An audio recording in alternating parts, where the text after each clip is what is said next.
Welcome to the NFP Podcast, where we explore the empowering world of natural family planning. I'm Amy Smith. Join me and my co-host Emily Appledorn each week. Together, we're here to dive deep into the science, the stories, and the spirituality behind NFP. Every week, we push back against the free love culture and advocate for a culture of responsible love, where intentionality and respect are at the forefront of family planning. Join us as we discuss everything from the practicalities of charting and fertility awareness to the profound impact NFP can have on relationships and communities. Whether you're new to NFP or a seasoned pro, our podcast is your go-to resource for honest conversations, expert insights, and real-life experiences. So grab a friend, settle in, and get ready to be inspired. This is the NFP Podcast.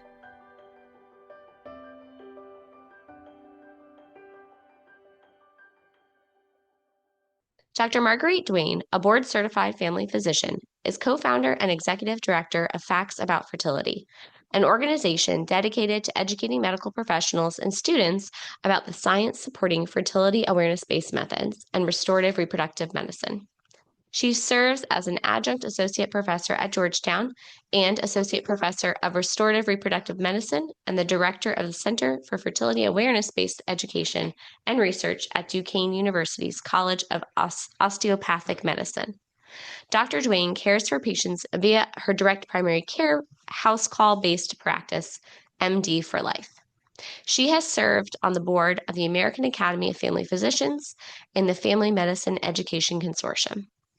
Dr. Duane received her MD degree from the State University of New York at Stony Brook and completed her family medicine residency at Lancaster General Hospital in Pennsylvania. She received a Bachelor of Science with honors and a Master of Health Administration degree from Cornell University. In May of 2022, Dr. Duane completed a primary care research fellowship at the University of Utah, earning a Master of Science in Public Health. Finally, she is trained as a Creighton, FEM, and neo-fertility medical consultant and a Teen Star educator. Please join me in welcoming back to the NFP podcast, Dr. Marguerite Duane. All right, guys, welcome back to the NFP podcast. Just me tonight. Emily is with her littles and her husband, but I'm thrilled because we have Dr. Marguerite Duane back with us. She was on the podcast back when we started, so almost 2 years ago now, which is crazy to say that out loud. But she's been up to amazing things as the executive director of FACTS, the Fertility Appreciation Collaborative to Teach the Science. So welcome back to the podcast, Dr. Duane. Thanks so much, Emily. It's great to be back with you again. Yep. And again, I have Moses down here. So if we see a little person flopping around, that's just who it is.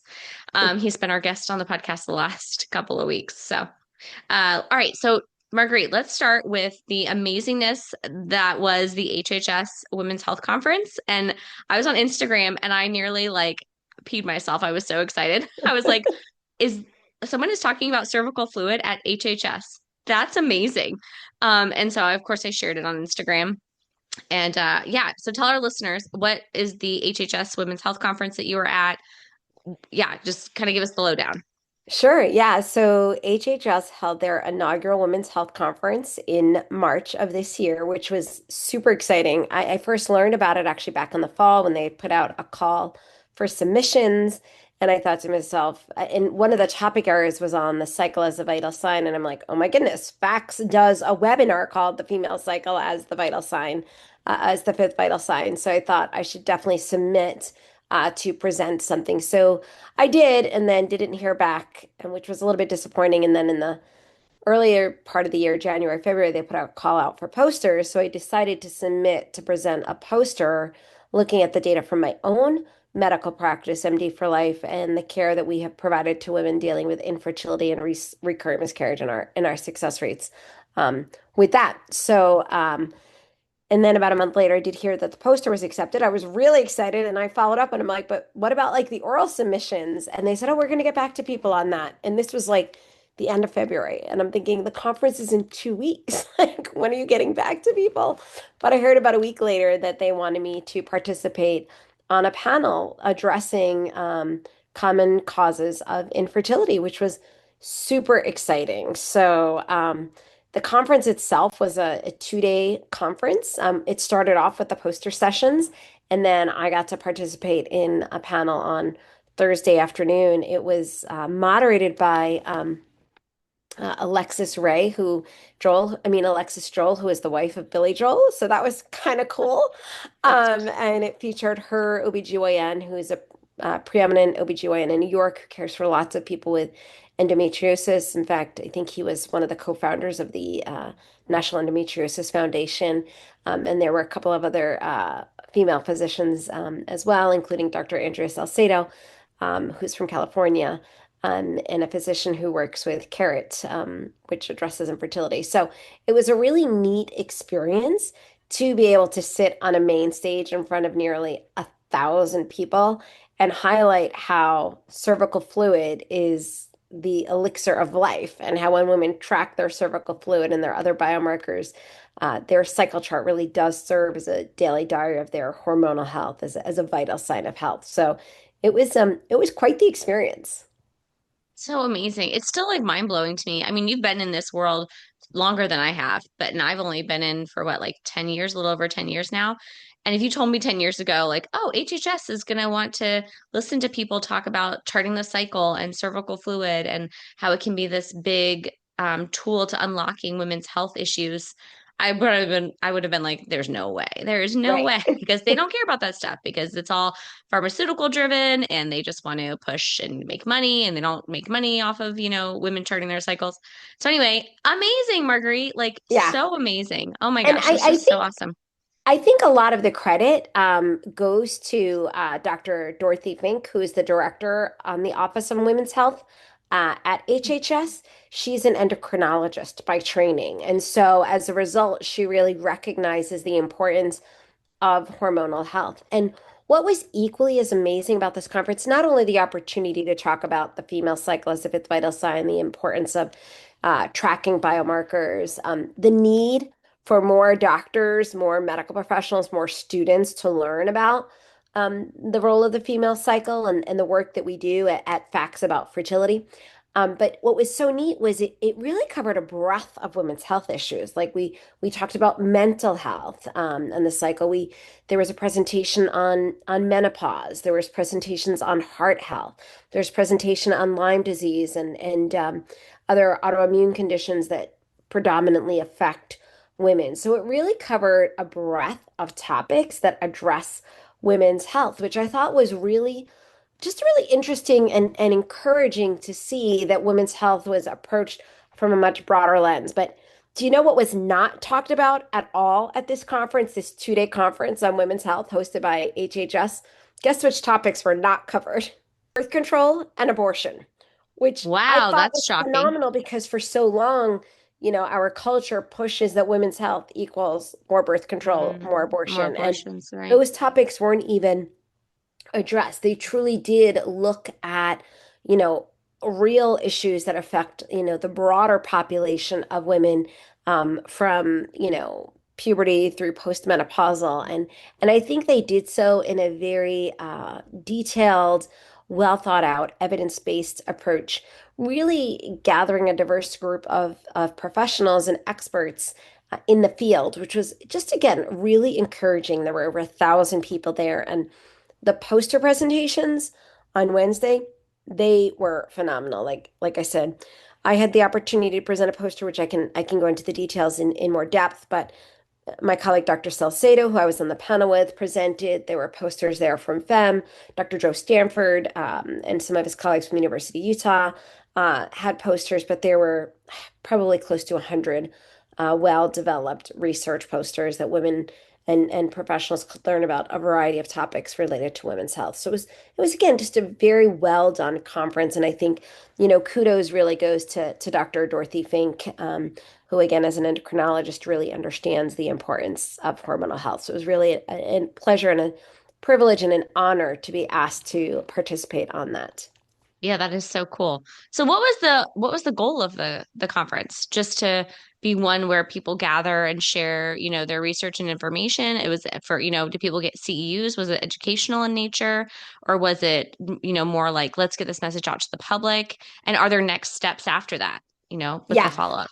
Yeah, so fantastic questions. Yeah, I think it was primarily educational in nature for the broader community. I mean, certainly there were medical professionals there, but there were policymakers, there were people from the general public. So it was again a very diverse audience, really to highlight some of the latest evidence on a broader array of issues that affect women's health. Really, again, to highlight that women's health is so much more than just reproductive health. It really has a much greater impact. And I think as follow-up, and it's really exciting that this week, um, we're in May 10th through the 16th is National Women's Health Week. And so they're doing quite a bit around that. And I'm incredibly honored that I was invited by the Office of Women's Health at HHS to be a National Women's Health Week ambassador.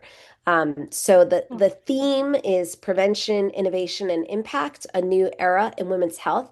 And it's designed to really reflect the ongoing commitment to proactive, evidence-based, rooted in the science approaches to healthcare that highlights the importance of moving beyond like the fragmented aspects of care to focus on prevention, early detection, right, which that female cycle chart really does serve as a diagnostic tool and ultimately leading to better health outcomes. So I'm really excited to, and again, just honored to be called to serve as an ambassador for the National Women's Health movement.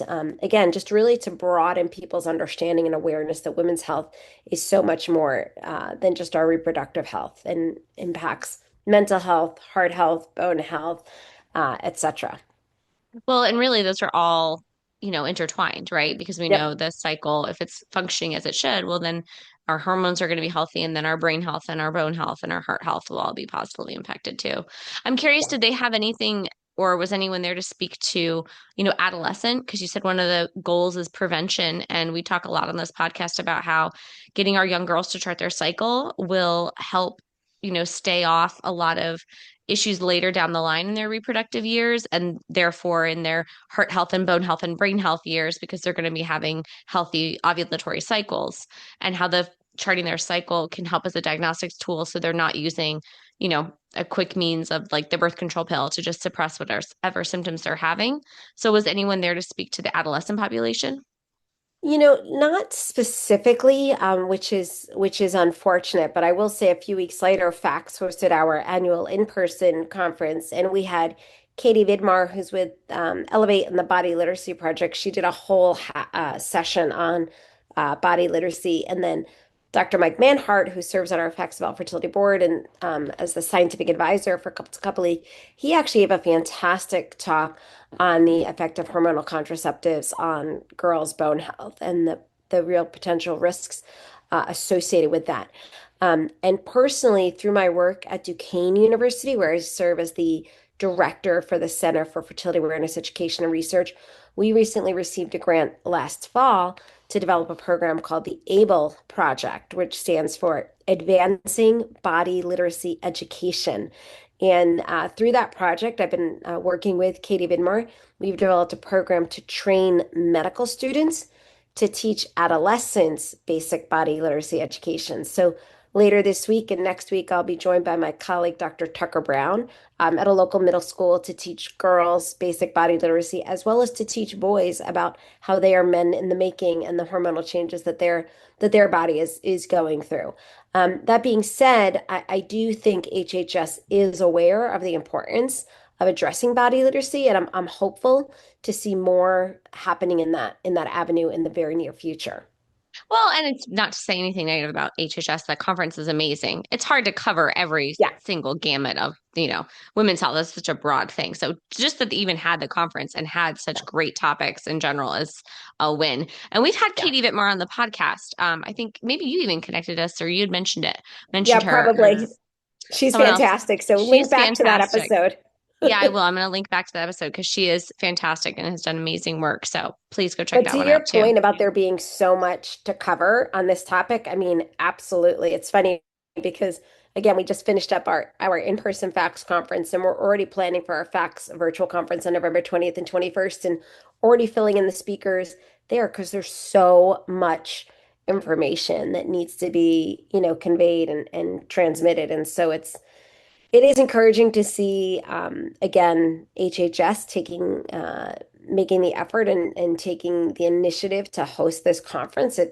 It was marked as the inaugural, so I'm optimistic that there will be a follow-up conferences, and maybe you can present some of the work that you're doing with your podcast, or perhaps Katie Vidmar can present some of the outcomes of her body literacy project, just as again, I had the opportunity to present the incredible results that I've seen in my own practice in caring for patients with infertility and miscarriage. So, That's amazing. When we had Dr. Boyle on, yeah, definitely Katie Vidmar. She just does amazing stuff. But we had Dr. Phil Boyle on, he made he made amazing points because he's just so smart and has such a dearth or a wealth of knowledge in the area of women's reproductive health.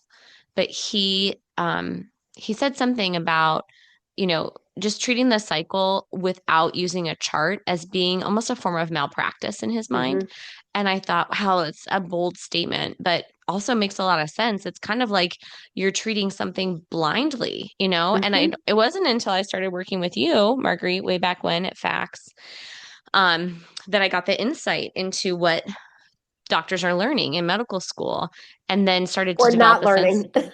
Exactly. And then started to kind of develop a little bit more of a sense of compassion of like, oh, wow, like these doctors, I know more than they do about the female Mhm. cycle. Like they are not learning this information. And so how can we change that so that women can receive, better care and they can be better doctors? Because Yeah, I'm sure what they would want too. So yeah, yeah, that's great. I'm so excited that HHS did that. It was literally, I was just like, what is on my feed right now? Like this is yeah. amazing. This is absolutely am I hearing that correctly? Did Dr. Duane just say cervical fluid at HHS? Like that's just so funny. And I never would have Well, thought it and would it's happen. funny, they asked us at the end of the panel, like, what is one thing that you want to say in closing when it comes to caring for couples with infertility? And my statement was, it starts with the chart. Every woman should learn to Mm, chart, and doctors should learn how to read and interpret those charts. Because to your point, and that Dr. Boyle said, like, trying to treat patients with infertility or miscarriage or psycho-related issues without the chart is doing so blindly. And I don't know if I shared this with you, Amy Lynn, but I just got back a week or two ago from Ireland, where I got to spend a oh, few days working with Dr. Boyle. I mean, at FACS, he's been a good friend. He teaches regularly in our conferences and our electives. And I've learned so much from him personally. And that's honestly working with him and seeing the research that he's presented on his own outcomes of caring for couples with infertility and miscarriage is what inspired me to begin collecting data on my own patients. And this is what I presented as a poster at HHS. And, I had been a part of a different direct primary care practice about 10 years ago. And in 2022, I started my own practice, MD for Life. And I looked at the data of the patients that presented for care from June 1st, 2022 through May 31st, 2025. In 3 years, I had 39 patients present to me with either infertility, recurrent miscarriage, or both. And of the 39 patients, again, the average age was above 35. The majority of my patients were above 35, some above 40. Of the 39 patients, 34 were able to conceive. So, wow. huge conception rate. And of those 34, 33 were able to have a live birth. So my success rate utilizing this cooperative and the cooperative hormonal and restorative medical approach has, led to a live birth rate of 80%, which, is just phenomenal. But when we get at the root cause, when we recognize, and this was another point I made from the main stage at the conference, when we recognize that infertility itself is not a disease, but a symptom of other underlying diseases, and oftentimes it is multifactorial, then we can treat those underlying issues and help couples to achieve their goal of growing their family. Absolutely, yeah. And having healthy ovulatory cycles, because Yep. that is definitely a sign of health. Yeah, that's amazing. Gosh, Marguerite, that's so cool. I know it would be really cool if more doctors, obviously you guys are busy and stretched, but yeah, to be able to keep that data so we could see, just the progress made. And that's going to make you feel amazing too. When you look back, it's like, oh my gosh, that's pretty awesome. Like, that's Yeah. really awesome. Because we can always think, that's one of the things I know I experienced as a teacher, we just would do like behavioral health measure or behavior measurements with students, and you would always ask a teacher, like, so how many times do you tell Johnny to sit down?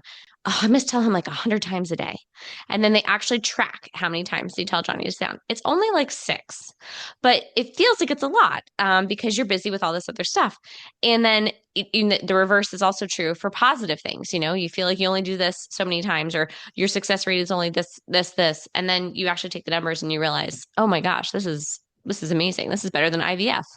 Yeah, Who it knew? is. And Because it's Dr. corrective. Boyle has shown that. And again, just what's amazing to me doing this work, and I know, Emil, it was such a joy to be able to get to work with you when we early on in our years with FACS. And I think you were there when we were working with Ashley Stone.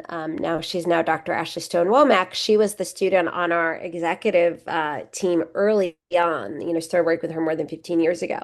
Now she's like, has her own medical practice, Pearl Health. It's successful. She's going to be one of our keynote speakers at our virtual conference on November 20th and 21st. And it's just so exciting to see these people that I started working with when they were first and second year medical students to be out there like helping couples achieve their family planning goals and helping us to teach the next generation through our work with facts about fertility.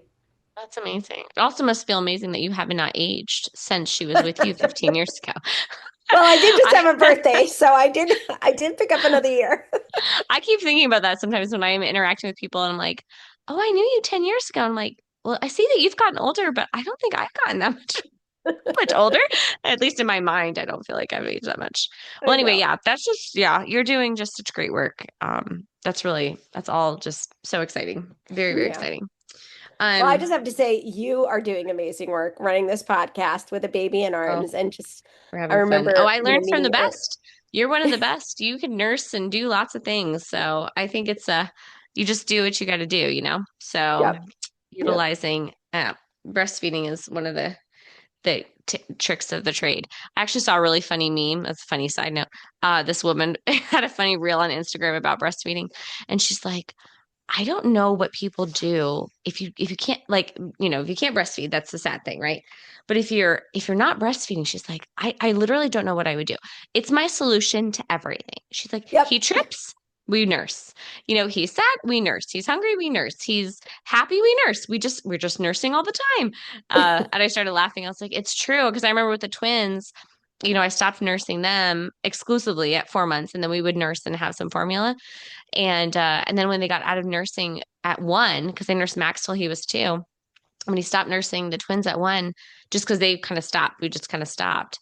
I feel like I lost it in the toddler years. I was like, oh, I lost my powerful weapon Uh-huh. to be able to console the toddler. So hopefully Moses and I can kind of keep going, because I feel like once you get past a year, it's really just like, oh yeah, it's like a trick in your back pocket. You know what I Yeah, mean? it's icing on the cake, if you will. It is, yeah. Which actually, that's funny. That's a funny, good segue, unplanned. About other topics that we wanted to address actually during our conversation, because I could talk to Marguerite for hours and about a million things. But I thought let's chat a little bit too about on the topic of breastfeeding. And I'm kind of rubbing my eyes a little bit for those that are just listening to the audio file. But I'm in the postpartum first few months here, the sleepiness, have other kids, the tired, like just feeling the strain, at the end of the day, physically, emotionally. And I'm blessed this time. This is our first time having any type of parental leave. Joey has parental leave from teaching, which is a huge blessing. I don't know if I told you that, but they didn't, No. and they just came out with that policy a month before Moses was born. So I'm pretty sure we're like the first couple to take it, which is pretty awesome. What a Um, gift. How it's a much leave huge gift. does he have? He gets a whole semester off. It's So amazing. it is amazing. Yeah. So anyway, I know we had talked about you having just different thoughts on that, just that everything I mentioned, Yeah. breastfeeding, mental health, just health in general during that time, parental leave, etc. So Yeah. yeah, what are your thoughts? What are you working on? What are you reading? What are you experiencing in Yeah. the field? So, I mean, part of this, is drawn from my own clinical experience as a family physician, caring for patients at every age and stage of life, right? Like in family medicine, we like to say we care for patients from cradle to grave or from womb to tomb. given the work that I do in infertility, I like to say I care for patients from lust to dust, right? But leading up to pregnancy, it takes such a toll on the body. But then even after birth, I mean, really, the baby is inside you for 9 months with you all the time, and post birth, really, if we want to exclusively breastfeed for the first 6 months, babies need to be with their moms as much as possible. And for me personally, as a mom, I experienced it, with my first. I ended up going back to work at 4 months and did my best to continue to nurse and was grateful that I was able to nurse all of my babies for at least a year, but it wasn't easy. And it was after having my third child that I made the conscious decision to not go back to work, Mm, because I knew my children needed me more than I needed to be somebody's family doctor. And so, I made that conscious decision, to stay home, because work at that point didn't provide paid parental leave or paid maternity leave. And I understand. I mean, I was working for a nonprofit at the time. Now I'm the executive director of a nonprofit, Facts About Fertility, but Facts has grown so much. I mean, you were one of the very first people that worked with Facts on a very part-time contract basis, but since becoming our own nonprofit in 2022, we've now expanded, to having over half a dozen employees and half a dozen contractors. So we're growing a lot. And as we do, I really want to live out our mission. I want to walk the walk and talk the talk, right? When we have students that are taking our elective, like we have a student who, was in orientation today with her 2-month-old. And I'm like, great, just like you, like if you need the baby in arms while we're doing case studies or orientation, totally fine. But we want to be able to do this for our employees. And so I'm really committed, even though we are a nonprofit, I really want to be able to offer paid parental leave for our employees. We do already because it was so important to me that I wanted to build that into the budget, but I really want to expand it so that moms can get at least, 3 months paid leave, with their babies. But to do that, we just kicked off a fundraising campaign on Mother's Day. And it's our paid parental leave campaign. And we're very blessed. We had one of our very generous benefactors pledge a $30,000 matching gift. And so our goal is to raise a total of 60,000. So at this point, we need to raise another $30,000. And we're running the campaign from Mother's Day to Father's Day to be able to raise the funds so that for our FACS team members who have a baby or adopt a baby or, their wife has a baby, that they'll be able to have that paid parental leave, and we'll still have the resources to make sure we've got the staffing in place to ensure that our programs, continue uninterrupted so we can continue to teach, the future medical professionals, really just to value this precious time early on in a baby's life and really to recognize the hard work that it is in having a baby and being a mom or being a dad and the sleepless nights and that sometimes you just need a little bit of extra time. And we don't want our employees to have to, make those tough decisions or come back early when they may not be ready. We want them to be able to really enjoy that time. So yeah, so we're so grateful to, the benefactors, a couple that they themselves have been blessed with children and recognize the value of that time at home with the babies early on. Um, and hopefully we'll be able to match their generous contribution of $30,000 to be able to secure this paid leave for our team members. that's really great. Yeah, I'm curious, at the HHS conference, did they mention, you said there are policymakers there. Was there a conversation around parental leave in America and for companies? Because I know that's something that I hear people, suggest that that could help address or encourage couples to start having more children or start having them earlier in America, as if we had, a more nationwide parental leave policy. Yeah.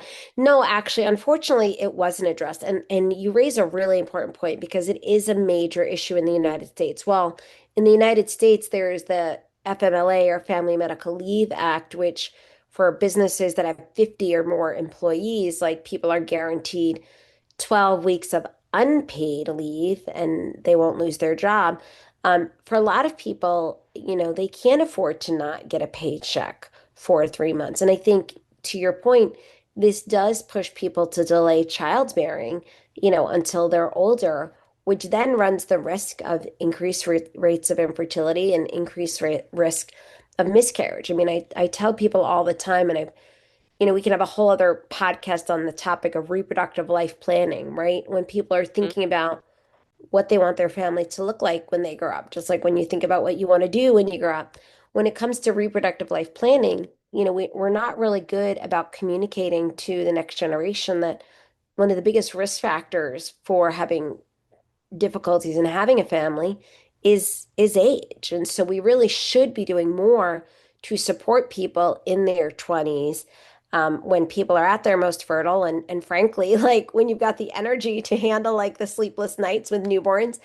We should be doing more, such as providing paid parental leave. And yeah, I agree. That's a policy issue that really does need to be addressed. And in the long run, while it may seem like an investment, I think could save money if people are able to have their children earlier, at a time when they're healthier and less at risk, for having complications related to a pregnancy, or infertility diagnosis later in life.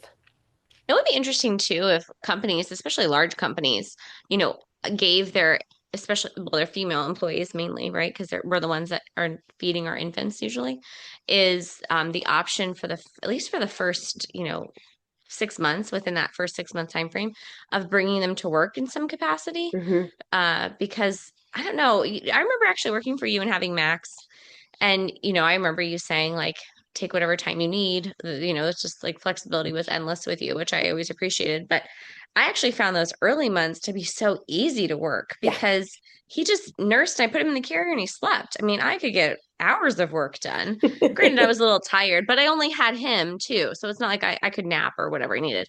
So it's totally different season. But it was the early time actually felt a little bit easier, but when they got, Hmm. more mobile, when they're sitting up and they're starting to crawl and move, that's when it's like, okay, this is getting a different level of hard than just being a Yep. little tired in the beginning with an infant. So yeah, I don't know, just I think it would just be neat if we could have those conversations a little more fluidly and Yep. respectfully in the workplace, of like, and women didn't feel almost more or less like ashamed of the fact that, Hmm.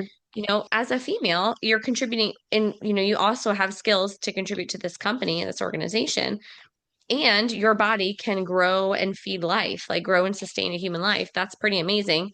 So how can you be fully a woman in the workplace? And Yeah. maybe that is, well, why don't you just bring the baby with you to work and get some work done? And then if you can't get work done here, then go home and get some work done at home, or take a little bit more time off, like whatever it is that she feels like she needs. It would just be Yep. cool if she could kind of lead in that conversation without feeling, well, because men don't have to have this conversation, I'm less valuable at work, or I'm Yeah. a burden at work, or whatever it is. Yeah, but to your point, women in the work that they're doing in mothering their children and nourishing their children, especially if they're able, to breastfeed, is so important, and we do want to support that. And I feel very fortunate, as a family physician, like it's not always easy to work from home, but when I had my first, I was working at an inner city community health center in Washington, D.C., and we were able to find a child care arrangement where our child care was just a couple blocks from my office. And so my child care worker would bring my son over on my lunch break in between seeing my morning patients and my afternoon patients, so that I could nurse him at the breast and I didn't have to pump all day. And that made such a world of difference in terms of being able to build and maintain a milk supply, and just to be able to bond, to be with my baby, right? Because you miss them so much when you're away. And like I said, with my third, I decided to stay home, and with my fourth, when my daughter was just a year old, I decided to go back to doing the practice of medicine. But I started a direct primary care practice that allowed me to do all house calls, so I could still work out of the home. And it's funny, I took that to the work of FACS. I mean, even though FACS, now has over a dozen people working for us, everybody works from home, right? I was on a meeting earlier today with our director of education, who has a 5-week-old, and like I could see like the baby was in the bassinet right next to her. I couldn't see, but I could see her peeking over,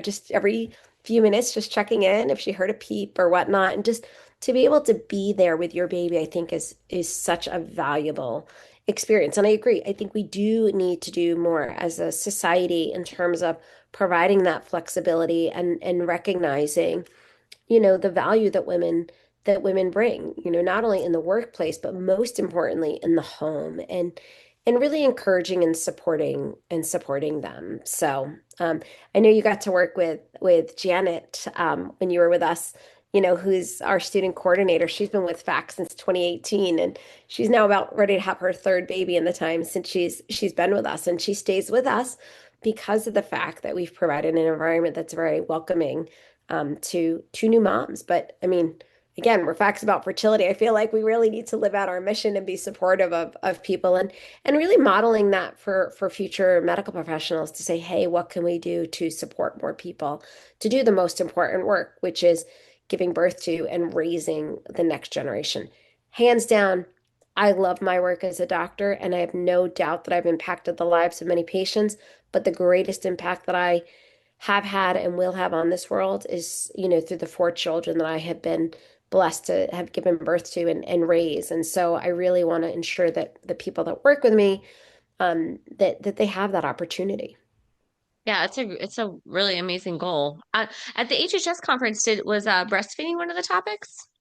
It actually wasn't, which is surprising, but I definitely Okay. think that would be a fantastic topic for next year. And again, really highlighting breastfeeding, like, charting your cycle are natural events, right? I mean, you don't need a doctor to teach you how to chart your cycle, just like you don't need a doctor to show you how to breastfeed, but you do need the medical professional community to understand the importance of it. And in fact, years ago, I think it's when I was in my breastfeeding years, my husband, who, is also a family physician, Dr. Kenny Lynn, he wrote a blog as part of his Common Sense Family Doctor blog called The Next Blockbuster Drug. And he talked about with blockbuster drugs, these are these drugs when they come on the market, they have profound positive impacts, could, save, tons of lives, reduce all kinds of diseases. And he talked about the next blockbuster drug coming out in pediatrics. And then at the end, it gets to the drug is breast milk, right? Like all of the positive benefits of breast milk, right? And why aren't we doing more to promote it if it has such wide-ranging, positive effects? And the reality is because there's no money to be made off of breast milk. In fact, just like with, charting your cycle with a natural method of family planning, there's no money, to be made in that. But the profound impact on people's health is tremendous. And so back when my husband had written that blog, I was actually teaching an elective at Georgetown on breastfeeding, the basics and beyond, just teaching the basics of what is pumping, what do you do when women have to go on certain medications when they're breastfeeding? How do you manage all of this? And it is a topic that, I will definitely suggest, and I would encourage your listeners, if that's a topic that they want to address at a future HHS conference, that would definitely be something worth talking about. Yeah, well, I think it's hard with an inaugural type of conference like that, right? Where there's so many topics and so many things. I bet everyone left there with just ideas of, oh, we could have talked about this, we could have talked about this. So I imagine just from this year, there's topics to carry it at least 5 more years because, Hmm. just ideas spawn more ideas and more Yeah. ideas. So anyway, that's amazing. Amazing. Yeah. Well, Kind of I'm, like there's so many topics for us to talk about. And I I know know. one of the things that I wanted to talk about, I know we've emailed back and forth. We talked a little bit about breastfeeding and charting the cycle. And one of the things I wanted to say about that, I started to learn for myself. I learned charting, before I was even married. I learned for my own benefit for health reasons, health monitoring reasons. And that was really that was a really good experience for me because it really taught me I needed to tune into my body. I needed to pay attention to, cervical fluid observations. I needed to remember to take my temperature, and the process of learning how to chart my cycle with a natural method was a very eye-opening and very empowering experience. And it really developed a skill of mindfulness, right? Where I really just needed to pay attention to what was happening with my body. And, lots of benefits from it, understanding my body. And then when, my husband and I were married, we used it from a family planning perspective. So it was very educational and very empowering. But I didn't fully appreciate the true benefit of tracking my cycle until I had a baby and I was breastfeeding. And one of the things with breastfeeding is, babies don't feed on a schedule. Babies feed when they're hungry. And how do we know when they're hungry? We really need to tune into what their bodies are saying. And I think using a natural method or charting my cycle with a natural method absolutely made me a much better breastfeeding mother because it had developed this skill of mindfulness and really paying attention to the cues that my baby was communicating. Just like I had learned to pay attention to the cues that my body was telling me about my own fertility. It was a really wonderful realization to see the potential benefits of charting the cycle go well beyond your own personal health benefits or the benefits for the couple, but the impact it has on your future children from a breastfeeding perspective, and then even for themselves. Now that I've got teenagers, like their own understanding and body literacy, getting bringing it back to the work of Katie Vidmar and just helping our young people understand the beauty of their body and the way our bodies are designed to function in a normal, healthy way. I've shared on the podcast already Moses's birth story.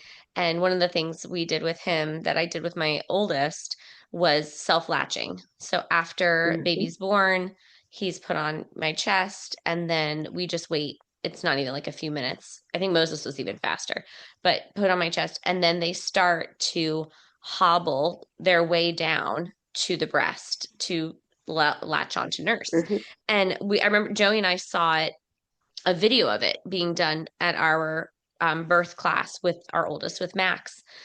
And we both looked at each other, and I was like, I want to try that. Does that really happen? Like, it was the most mammal animal looking thing. I mean, this baby, we think of the baby wrapped in the blanket with the little bit, beanie hat on after he comes out. And this little, this creature comes out onto his mom's chest in this video, and then is just like hobbling himself down and latches onto the boob and starts nursing. And I was like, that's it. That's crazy. So anyway, being, first time around, we do it and he does it. And I'm just like, I told Joey, I looked at him, I was like, I feel so like an animal right now. I mean, birth is such a mammal experience. You Yeah. feel so connected to like the mammal world going through that. And then even more so with nursing.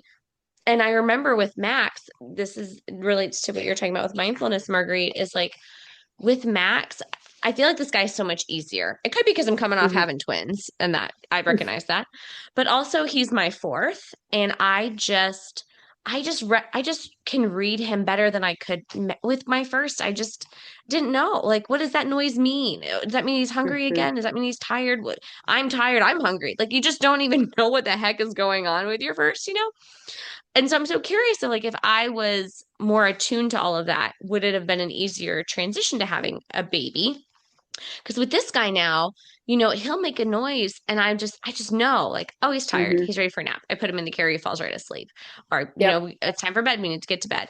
Or, oh, he's hungry. Like, and I have not had, like that let down milk dripping because I'm just so aware of, oh, he needs to nurse. And we just start nursing, and now I just nurse anywhere at any time because that's what he Yep. needs and that's what I need.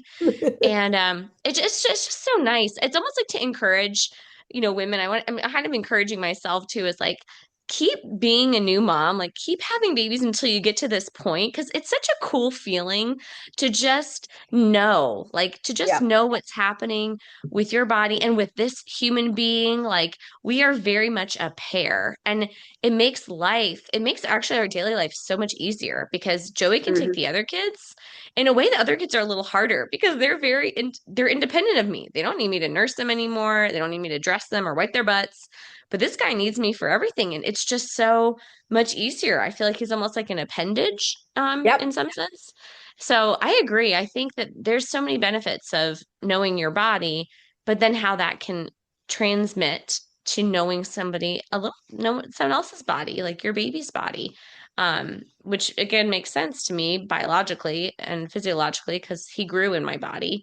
Mhm. But psychologically, it makes sense. I'm better at it now because I have experience doing it now over a couple of years, a couple of children. And so it's not just the shocking new. So if you are a first time mom listening to this and you're like, I don't think I know anything about anything, like that's totally normal. So don't And worry. that's okay. Yeah.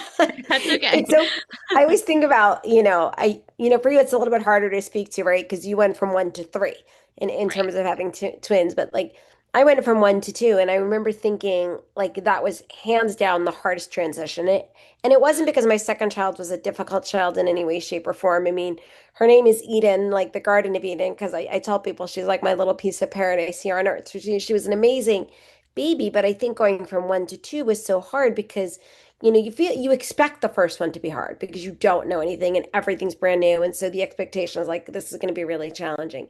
And then with the second, you expect like, oh, I know what I'm doing now. And this belief that one plus one equals two. Well, when it comes to babies, like one plus one does not equal two, especially when the first one is still a toddler and still very much in that very, very needy stage. So I remember thinking how hard it was to have number two.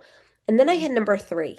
And it was like hands down the easiest. And I'm thinking to myself, I feel so bad for all of these women who stop after two because two was so hard. Understandably, I'm like, the third was like a piece of cake. And by the time I had my fourth, like a week later, I was in the grocery store with like four baby. Like some people were like, that's insane. But the baby was like on my chest. I had my toddler in the car seat and like my two preschoolers like standing sentry on either side of the grocery cart, like watching the baby every time I, went to grab another piece of groceries off the shelf. So, yeah, so to the new moms, the moms of two, and you're like, I don't know how people do this. And, now as a family doctor, I have a patient right now who's expecting baby number 10, right? And she's like, oh, it's so easy. And now she's like, they're getting ready. She and her husband are getting ready to go on a trip to Europe for her 20th anniversary. And like, the children are all going to be home with the oldest, who's 18. And she said one of her friends was asking who's going to watch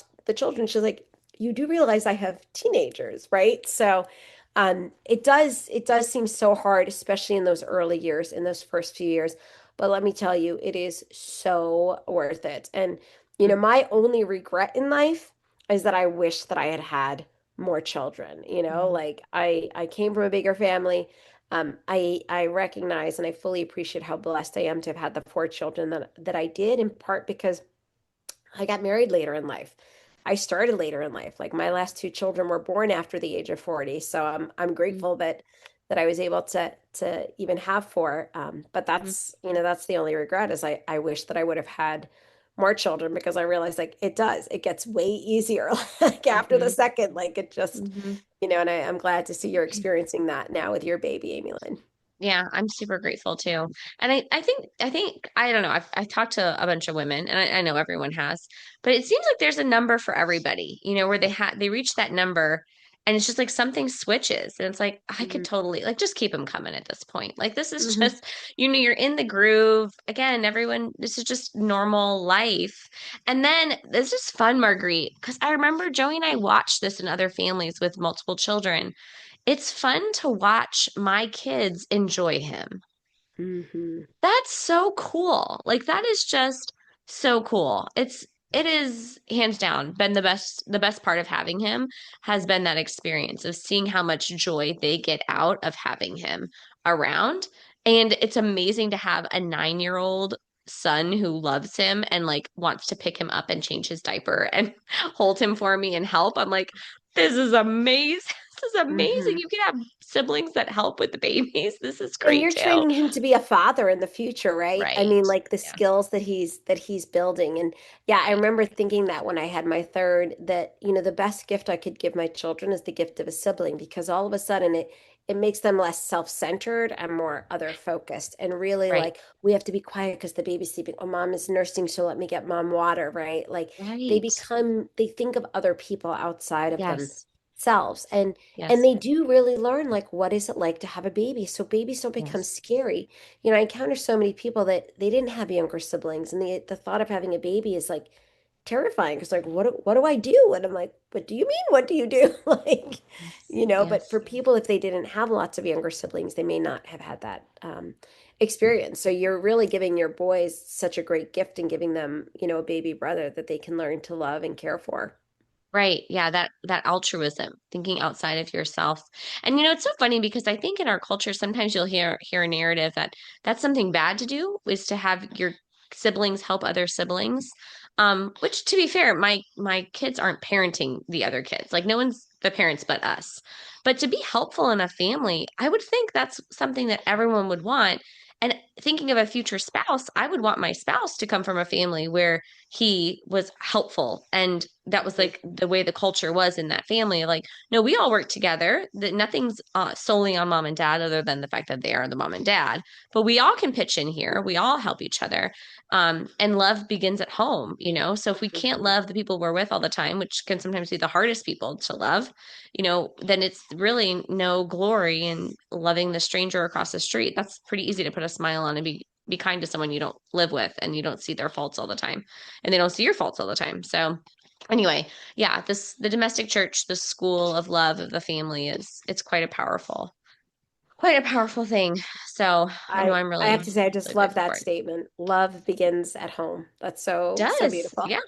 It's hard, but it's true. That's where it starts. I think St. Teresa of Yep. Calcutta always talked about that, right? If you want to change the world, go home and love your family. Hmm. It will do that. So, all right. Well, we're coming up on time, Marguerite. I'm going to link in the show notes all the amazing things that Fax is doing. And so people can go check that out. What else? Is there anything else you want to leave the listeners with before we go? Um, I think you alluded to this point earlier on when we first met and you realized how little doctors know about, fertility awareness-based methods. And I've encountered that from so many patients, like, why hasn't my doctor ever told me this? And I often say you need to give your doctors grace, your medical professionals grace, because they may have never been given this information. They may not have learned that the female cycle is a vital sign that women can learn to chart their cycles. Oftentimes, when I ask the students to take my elective, what do they know? They're like, oh, I heard this is the rhythm method and it doesn't work. And I'm like, well, good news, we're going to teach you the truth. So I would just say, give your medical professionals, your doctors grace, and give them the gift of information. And I will share with you, Amy Lynn, a link to a comprehensive review that we published back in 2022, looking at fertility awareness-based methods and their role in women's health and family planning. If every one of your listeners could print off that PDF and give it to their medical professional, their doctor, and encourage them to learn more, we would welcome that. I mean, we offer continuing medical education courses for medical professionals, and frankly, anyone can enroll in them, webinars and CME that people can sample. We just want more medical professionals to learn this information, and we realize that to do that, they need to see that there's a demand from the patients that they're serving, right? Like we can tell them they need to learn it, but if they don't think their patients want it, then they're not going to invest the time. But if you tell your doctors, look, this is important and I want you to understand this, we're happy to help educate then. But if your listeners could be ambassadors and help us, reach more medical professionals, encouraging them to visit factsaboutfertility.org and learn more, then there will be more doctors to care for these patients. I don't know if I shared with you, but last year we actually went through and updated our vision statement. It used to be our vision was to transform, our culture so fertility is viewed as normal and healthy, and that's still true. But we also added, and so that every community has a physician-led team trained to provide cooperative and restorative medical care. So we really want every listener to have access to this kind of care, but it requires training the next generation of medical professionals. Oh, that's amazing. Yeah. So we'll link to the website so people can go check that out. Also to encourage, we do have clergy that listen to this podcast. And Hmm. so if you are one who is pastoring and caring for the souls of medical professionals in your community and you know of active medical professionals in your community, this would be a great thing to kindly, warmly suggest to them as something that they can be praying about. How are you treating this population in your practice? Are you able to offer these methods? Are you knowledgeable about them yourself?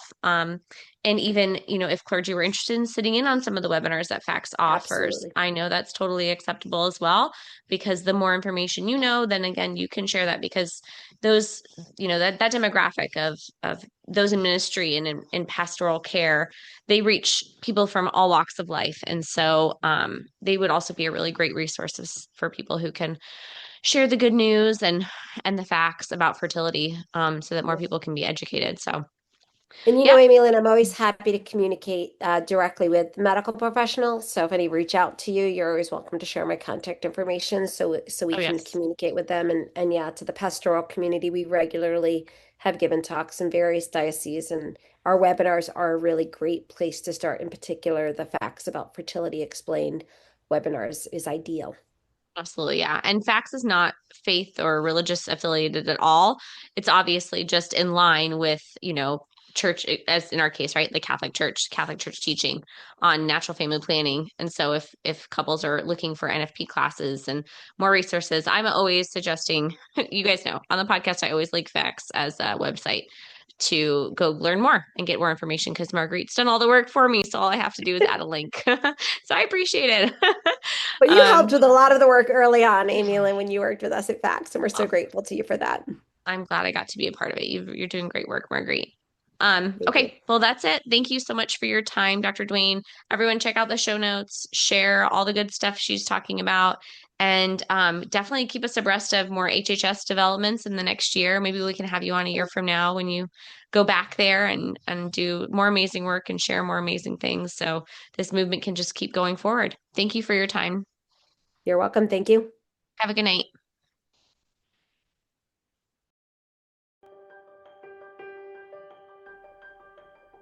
That wraps up another episode of the NFP Podcast. Thank you so much for joining us today.